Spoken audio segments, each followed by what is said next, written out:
Bonjour à toutes et à tous. Alors, nouvelle vidéo pour moi. Je vais peut-être m'écarter un petit peu du sujet que j'avais prévu. Non pas que ce soit pas intéressant, au contraire. Mais pour justement répondre à certaines questions, idées qu'on m'avait énoncées sur les commentaires des vidéos ou directement sur ma chaîne. Parce que pour reprendre l'idée de Peter Watkins, par exemple, un réalisateur canadien qui a fait un film très bon d'ailleurs sur la Commune de Paris, critique ce qu'on appelle le monoforme. Bon. Le monoforme, c'est la forme que prend aujourd'hui la médiation de la réalité par la télévision, notamment, surtout. C'est ce que j'énonçais dans ma première vidéo, je crois, sur le fait que finalement ça soit un parcours fléché, que les plans cadrés, les coupes successives, le rythme, etc. étaient imposés, et finalement ça suivait une ligne idéologique. C'est-à-dire que les médias étaient un accompagnateur, enfin, on le sait quand même, sont là pour accompagner, conserver un système. Plus grave encore, le monoforme, c'est un faux dialogue. Quand je raconte que je vais engager avec vous un dialogue, ce n'est qu'en partie vrai. Le dialogue ne n'est que des réponses que je peux apporter par rapport à vos réactions. Et donc, je peux rebondir là-dessus, je peux continuer, etc. Je peux corriger certaines de mes erreurs. Pas la télévision, pas le cinéma, surtout la télévision. Là, je suis en train d'exploiter ce que Peter Watkins appelle le monoforme. Je suis devant vous, je vous parle, je pourrais vous insulter comme pas possible, vous ne pourrez pas me répondre. Parce qu'entre nous, il y a une médiation spatiale et temporelle qui est évidente. Bon. C'est pour ça qu'il me paraît plus important peut-être de m'attarder un peu plus sur ce qu'on a pu dire, sur ce qu'on a pu croire, ou sur ce qu'on croit toujours, pour engager véritablement un dialogue.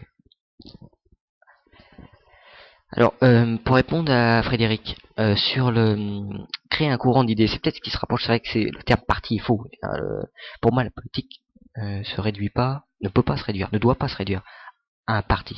Un parti, c'est la forme institutionnelle de la politique, telle qu'elle peut la prendre aujourd'hui. J'ai pas dit que la forme parti était mauvaise, mais j'ai dit c'est pas que ça, on peut pas réduire la politique à ça. Parce qu'il me dit la politique a été inventée par les Grecs et c'est le seul moyen. J'ai jamais rien eu contre la politique, jamais. J'ai eu un problème contre les politiciens, c'est-à-dire ceux qui font justement de la politique une profession, un métier. Et là, ça devient pernicieux.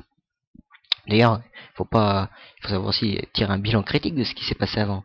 Les léninistes, pour leur large partie, étaient ce qu'on appelait des révolutionnaires professionnels. Bon, je crois que c'est une erreur profonde qu'on a faite. La politis, c'est la vie en cité, l'organisation de la vie en cité. Donc sans donner une inflation sémantique au mot, on pourrait dire que c'est tout ce qui structure la vie en cité. Toutes les règles, les normes qu'on établit pour vivre en société sans se taper dessus tous les jours. On se tape dessus quand même.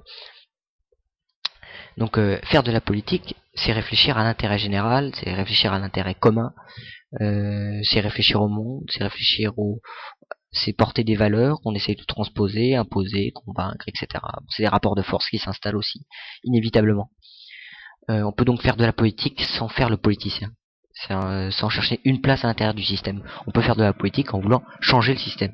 C'est ce que j'essaie de promouvoir à travers ces vidéos, cette espèce de courant d'idées, mais c'est plutôt un point, un moyen de recentrage, etc. Après les années 80, surtout 90 également, on a eu ce qu'on appelait la vague néolibérale, Thatcher, Reagan, bon, à la fois des politiques économiques de dérégulation, etc., mais aussi un contre-coup idéologique.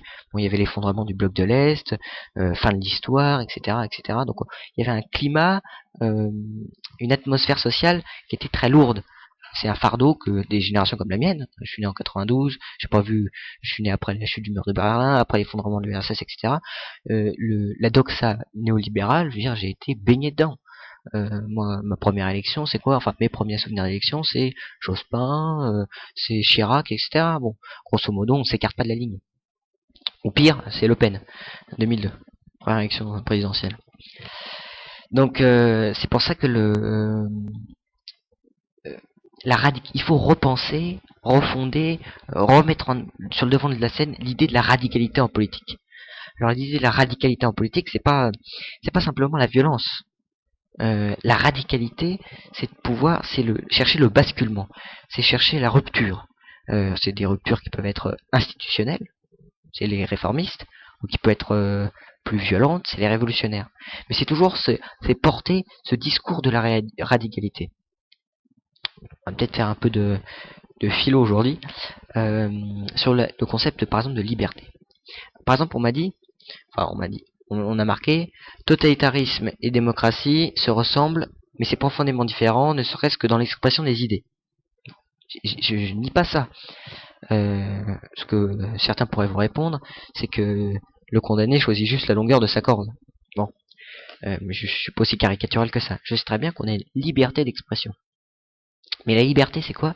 Pour moi, la liberté, c'est une topologie multidimensionnelle.